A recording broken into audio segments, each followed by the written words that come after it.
The youngster claimed years of mistreatment, and more in a startling complaint. The truth was buried once the matter was resolved in secrecy. That same individual is speaking out about the man the world referred to as a saint today, at the age of 55.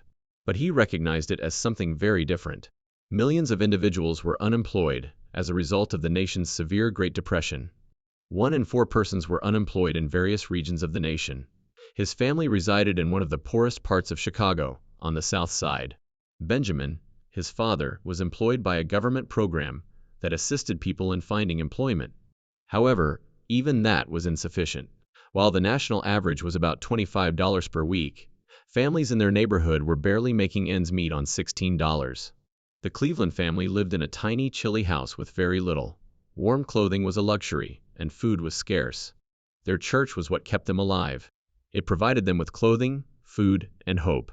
To them, that church was more than simply a structure. It was life. When James was 5 years old, an amazing occurrence occurred. At his grandmother's church, he opened his mouth to sing. He sounded different from the other children. It was soulful, clear, and loud. He used a wind-up record player that cost $50, or 3 months' rent at the time, to try to mimic the gospel queen Mahalia Jackson's songs for hours on end. After noticing his talent, his grandmother made sure he practiced daily. She taught him the traditional tunes that had been sung for generations. One day, the young boy with the large voice would be referred to be the gospel music king. And that little church was where it all began. But when he turned 8, things became even more difficult. His father was laid off in 1939 when the government eliminated over 1.5 million jobs. All of a sudden, the family was broke. Food, clothing, and rent. Everything was falling apart. James began working as a young boy. He made 5 to 10 cents a pair shining shoes on street corners. The price of bread was 8 cents. Therefore, even a pair of polished shoes had significance. He sacrificed his youth to ensure his family's survival. His character was shaped by such adversity. He learned to fight and never give up from it. He would create a future no one could have predicted with the aid of that same fire. Another change occurred in the same year. He became a member of the Thorn Gospel Crusaders choir. Out of the 50 young singers, James immediately stood out. More than 800 individuals attended a religious function, where he performed a solo. The group performed at halls and churches throughout Chicago. James was already making suggestions on how songs should be sung at the age of 8. He gained knowledge on how to lead voices, create emotion, and read and arrange music. He was obviously destined to take the lead, and he was learning how to mold sound. School life was unpleasant, despite the fact that his music was growing. By the time he was 12, James was about 6 feet tall and had a rich voice. He was often teased by other children. An ancient broken piano became his best companion in his aunt's basement, where he found solace. He was unconcerned about the lost keys. He learned to play by ear on his own. He spent months practicing by pretending the windowsills were piano keys, when his family couldn't afford $1 piano tuition. He was prepared when they eventually managed to save $25 for a genuine piano. He started penning songs on scraps of paper, which he then concealed in a shoebox. Some of those tunes, like God Is and Peace Be Still, would go on to become gospel standards. James started singing at Pilgrim Baptist Church, one of the most significant gospel churches in America. When he was a little lad, Thomas A. Dorsey, who many have referred to as the father of gospel music, directed the choir. The piano was played by Roberto Martin. They were both legendary. Dorsey even composed a song specifically for James to perform. James had strong ties to that church because his grandma was in the choir. When a musician failed to show up, he even worked as a paper boy and waited outside rehearsals in the hopes that someone would let him perform. His church wasn't the only one at Pilgrim Baptist. It served as his future, his stage, and his school. Then, however, everything was different. He suffered vocal damage while singing with a local ensemble when he was a teenager. He lost his lovely soprano forever. All that remained was a deep, raspy voice that was unique to the speaker. It felt like a curse at first, but it ended up being his greatest gift. His sound would be defined by that gritty tone, which would permanently alter gospel music. Roberta Martin discovered his new skill at the age of 17. His first professional breakthrough came when she published his song, Grace is Sufficient. James joined the gospel at the age of 19 in 1950 and recorded his first song professionally. Roberto Martin's close buddies were among them. Old spirituals were given new vitality by James. His new voice made its debut in their song, Oh, what a time in 1951. He was personally employed by Roberto Martin as an arranger and composer when the group broke up. In 1954, the actual breakthrough occurred. When he eventually recorded Grace is Sufficient Alone, song became a smash even though he had composed it years before. The $500 royalties, which is equivalent to about $6,000 today, were a significant sum for him in those days. He was able to give up his day jobs and devote himself full-time to music, thanks to that money. He founded the Gospel Chimes at the age of 25 in 1956, so he took a risk. However, it was evident that gospel music had entered a new age when more than 1,000 people attended his debut performance. It was also uncommon at the time for his group to have both male and female singers. What would become his enormous choral movement was only getting started. He went on tour with Mahalia Jackson 2 years later. She was a giant in gospel, yet she had once lived on his paper route. James spent 18 months traveling with her, learning everything: how to manage large groups, how to get attention, and how to evoke strong feelings. Not even mics were used by her. Nevertheless, her voice was heard by 5,000 people. James took everything in. But things became difficult once more in 1959. Due to financial constraints, he accepted a position as a postal worker. He delivered the mail during the day. He made music recordings at night. 10,000 copies of his song, The Love of God, were sold, and it was performed in churches all over the nation. That achievement provided him with the motivation he needed to resign from his position and pursue music full-time. He relocated to Los Angeles later that year. He accepted a position as the music minister at Grace Memorial Church there and joined the Pilgrim Travelers. He began experimenting with call and response, singing as a means of engaging the entire audience. He started constructing a large project that no one else had attempted. At age 32, he established the Southern California Community Choir in 1963. He combined gospel melodies with jazz rhythms. People adored it. Gospel music took on a new tone because to his gritty voice and luscious harmonies. His choir rose to prominence in Los Angeles quite fast. He had a grander idea in 1967. He called a national gathering of gospel musicians in Detroit. About 3,000 individuals attended the first formal gospel music workshop in America, which was held in 1968. It was a movement rather than merely a meeting. They shared their love, studied music, and picked up new skills. The world's largest gospel music ensemble grew out of the session. By the end of 1968, Cleveland was establishing the workshop's chapters all across the nation. He instructed singers in song arrangement, performance, and leadership. A whole new generation of gospel stars were produced by his tactics. His approach was being used by thousands of singers by 1969, and the GMWA was rapidly expanding. However, his greatest musical achievement had already occurred in 1963. He recorded Peace Be Still, Live in New Jersey at that time. Cleveland transformed the 1874 hymn that served as the song's inspiration into something entirely original.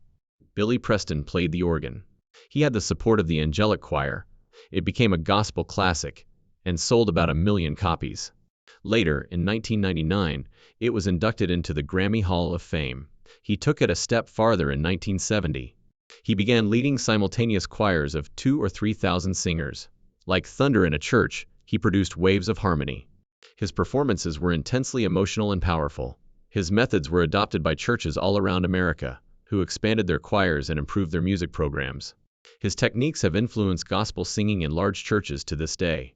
A mystical event took place in a Watts, California, church in January 1972.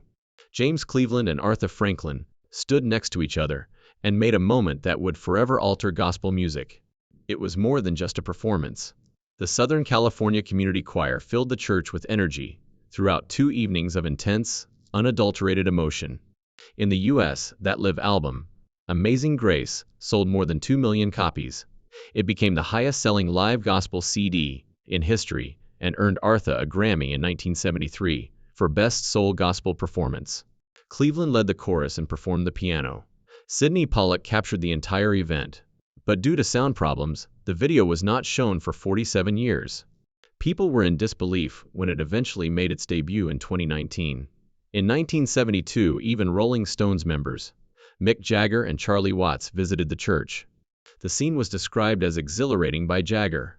James Cleveland's rendition of the 1969 Elvis Presley hit song, In the Ghetto, was released in 1974. Elvis Presley's rendition peaked at number 3 on the Billboard Hot 100 chart. Additionally, the song discussed fractured neighborhoods and poverty. Cleveland, however, transformed it into a gospel hymn. The song seemed like a cry from the soul, especially with his chorus behind him. In 1975, he received a Grammy for it. After years of nominations, this was his first significant industry victory. His gruff voice wavered between intense suffering and growing optimism, constantly counterbalanced by the choir's silky harmony. The world started to view Cleveland as someone who could transform secular tunes into something sacred at this point. In addition to being a gospel singer, Cleveland brought gospel music across the Atlantic in 1975. More than 10,000 people came to see him perform in London. It was something most of them had never seen before. The audience was rattled by the passion and spirit of gospel music. Even for those who did not attend church, Cleveland's ability to blend gospel with soul and Motown-style rhythm made it feel new and vibrant. This period gave rise to his live CD, Jesus is the Best Thing That Has Ever Happened to Me. He became the first truly global voice in gospel, thanks to the tour. He teamed up with Billy Preston in 1977. Preston had previously performed with the Beatles and was the recipient of the 1972 Grammy for Outer Space. However, everything changed when he collaborated with Cleveland. It was all about the gospel this time. Preston and Cleveland both brought years of expertise to the table. Preston had known Cleveland since he was 10 years old. Preston's profound skill and Cleveland's choir combined to create a blend of R&B smoothness and spiritual strength. It was a statement rather than merely music. In 1979, 2 years later, Cleveland took an unexpected action. He assisted in creating a Christian musical based on an old Greek tragedy. Gospel music was used in the Gospel at Colonus to narrate the Oedipus narrative. The Greek chorus was transformed into a real, breathing sound of faith and grief under Cleveland's direction. It received a Tony Award nomination and was later broadcast on PBS. Cleveland demonstrated that gospel music could convey such intense drama, which astounded many. He created art in addition to music. Cleveland won the NEAACP Image Award in 1980. He was being referred to be the King of Gospel and had already received a Grammy. However, this honor demonstrated that he was viewed as more than just a singer. He was viewed as a leader by them. In addition to singing, he advocated for the importance of gospel music with his voice. He received a star on the Hollywood Walk of Fame, making him the first gospel performer to do so. In the world as much as in the church, he instilled a respect for the gospel. He was fundamentally altering gospel music by 1982. His song, Lord, Help Me to Hold Out, demonstrated the potential of gospel. He included contemporary sounds, like synthesizers, and intricate rhythms that no one had before dared to attempt. It was deemed groovy by critics. Later, young musicians like Kirk Franklin would claim that Cleveland's audacious actions influenced their own compositions. He gave the gospel new life while preserving its essence. This sound became his trademark. His perspective expanded even more in 1985. He and Albertina Walker founded the Gospel Music Workshop of America in 1968, and it has since grown into a huge movement. Globally, there were over 30,000 members and more than 150 chapters. To learn from him, people traveled from Europe, Africa, Japan, and all around the United States. Cleveland did more than merely perform at these events.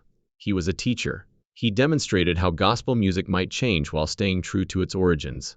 Stars like John P. Kee, Yolanda Adams, and Kirk Franklin all had their careers launched by him.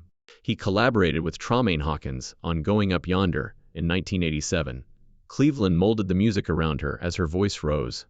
It turned into a gospel hymn. She would go on to win the James Cleveland Lifetime Achievement Award, demonstrating the depth of their relationship.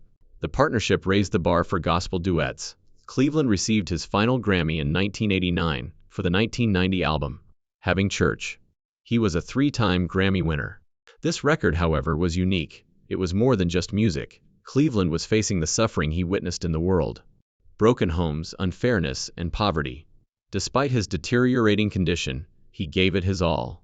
His voice sounded worn down but ferocious. Its power increased as a result. He gave a performance in the White House in the same year.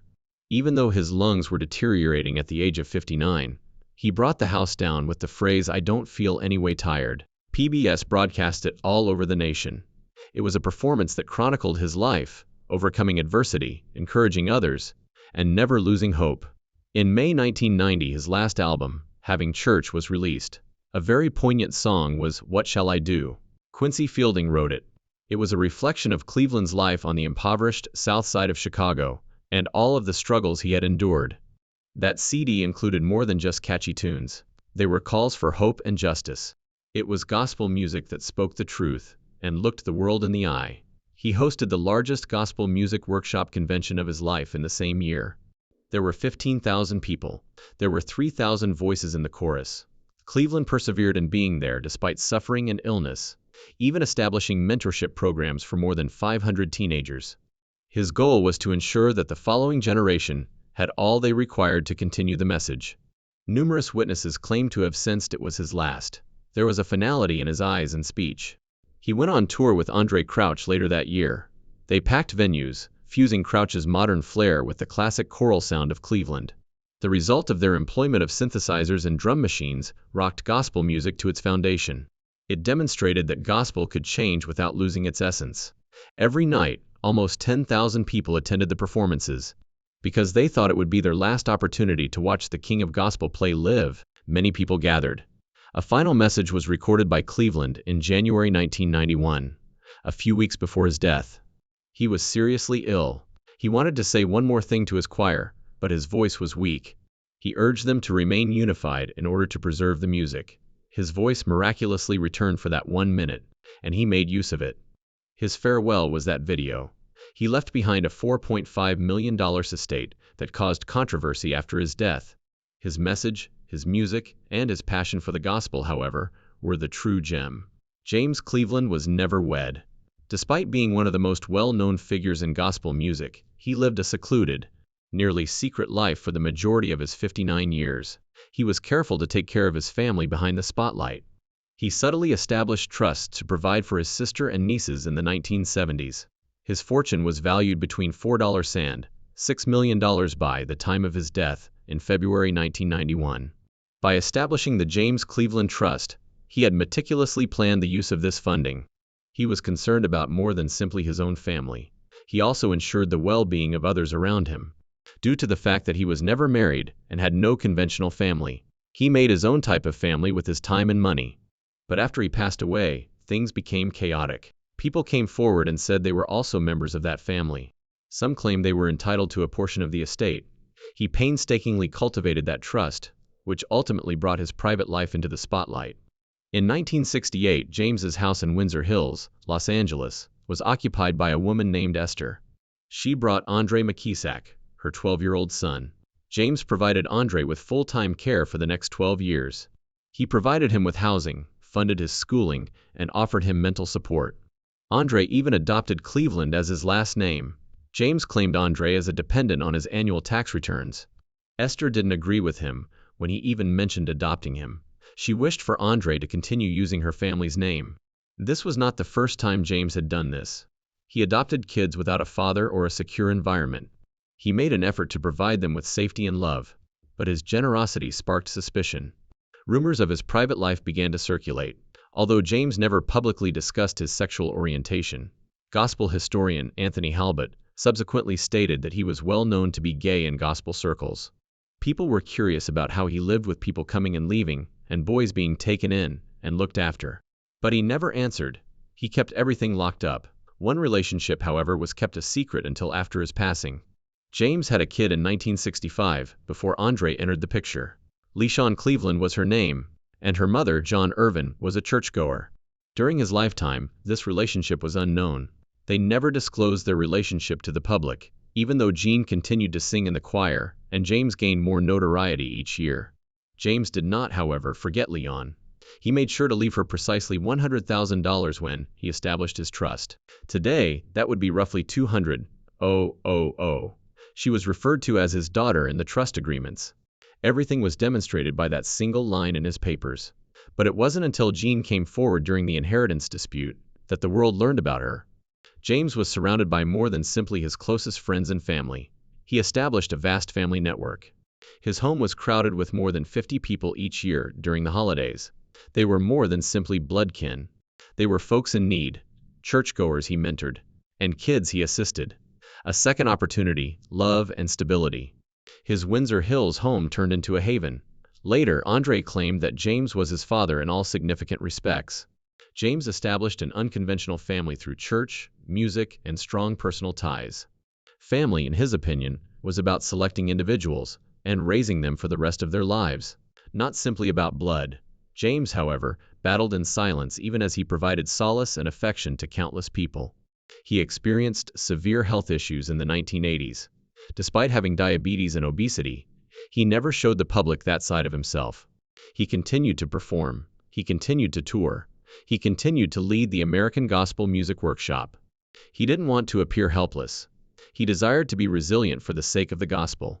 The only people who knew how bad things were his closest doctors and caregivers. He persevered through everything and worked until the end, dying in February 1991. People didn't realize how much he had been hidden until years later. Everything blew up 8 months after he passed away. Andre Cleveland, now 34, filed a complaint in October 1991. As James's adopted son, he claimed he was entitled to half of the $6 million estate. However, the court discovered that there were no adoption documents, and that Andre's true name was Andre McKisack. He had 16 years from the time he turned 18 to legalize the adoption, but he never did. He lost the case in court. He wasn't family legally, only $10,000, as stated in the trust where James had referred to him as a friend and godson, was given to him.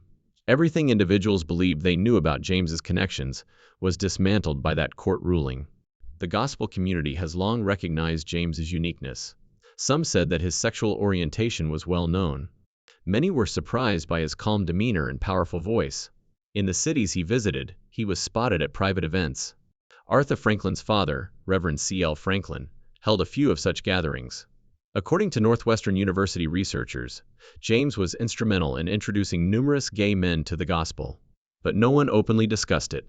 Although they were never discussed in public, his relationships with male proteges were tacitly accepted. More rumors began to circulate after his passing. Congestive heart failure was listed as the official cause of death. However, Bulk magazine and other publications told a different tale. They claimed that complications from AIDS were the cause of James's death. These reports were provided by church members. Then something even more potent appeared. James's foster son, Christopher Harris, who had previously gone as Christopher Cleveland, claimed in public that James passed away from AIDS. Anthony Halebutt reiterated in 2012 that Cleveland was well known for being gay. The AIDS allegations seemed much more plausible as a result. The fact that Cleveland passed away in 1991 during the height of the AIDS epidemic made it much more difficult to deny the reality. Black LGBTQ+ magazines spoke out, while mainstream media remained silent. No one else wanted to print the tale they told. Jean Irvin stepped up once more during the estate fight. She disproved Andre's assertions and verified that Leon was James's sole biological child. He was not adopted, she stated unequivocally. James had assisted a lot of homeless kids, including him. She clarified that James never adopted any of the several young people he provided food, shelter, and support to. Her statements were significant. She belonged to a church. She was the mother of Leon. Additionally, her daughter was identified as James's biological child in the trust. The estate dispute descended into turmoil because there was no formal will and numerous persons asserting their claims. The night before James passed away, according to business manager Annette Mae Thomas, she established a trust and appointed herself as its trustee. The eyebrows went up at that. Half the estate was Andre's desire. Jean Irvin defended her daughter's rights. After that, Christopher Harris sued for $9 million. James established the Gospel Music Workshop of America, sold more than 100 records, and received 4 Grammy Awards. The estate became a legal battle because there was no clear plan in place. A year after James's passing, in February 1992, Christopher Harris planted a bomb. He said that beginning when he was young 13, James sexually assaulted him for 5 years. He added that he contracted HIV from James. According to Harris, Cleveland abused and controlled him because he was a practicing homosexual. He claimed that although churchgoers were aware of what was happening, they remained silent. A public trial was not what Harris desired. An out-of-court settlement was reached. He was not permitted to discuss the money he received, but he was permitted to share his tale. At the age of 13, Christopher joined the choir. He was tall, hopeful, and the sole boy of his height. James said he would assist him. Harris, however, later claimed it was of no assistance. He claimed that James took advantage of his youth, exploited him, and played on his dreams. He claimed that although everyone in the congregation was aware, nobody spoke. James was incredibly powerful. He had the ability to silence people, control stages, and start careers. And so it came to pass. No one voiced their opinions for years. Harris stated unequivocally that consent was not at issue. It has to do with control. James's life was re-examined by Northwestern scholars years later. They claimed that there was more than just silence around him. It was a wall constructed by the church using force, terror, and authority. His sexual orientation was the main emphasis, rather than the actual offenses. He was able to conceal the facts thanks to that. His case turned into an agonizing lesson. It demonstrated how predators can be concealed by religious authority. It demonstrated how simple it is to defend the strong while disregarding the opinions of the weak. Additionally, it demonstrated that even legendary figures like James Cleveland may harbor darker secrets than anyone could have ever guessed.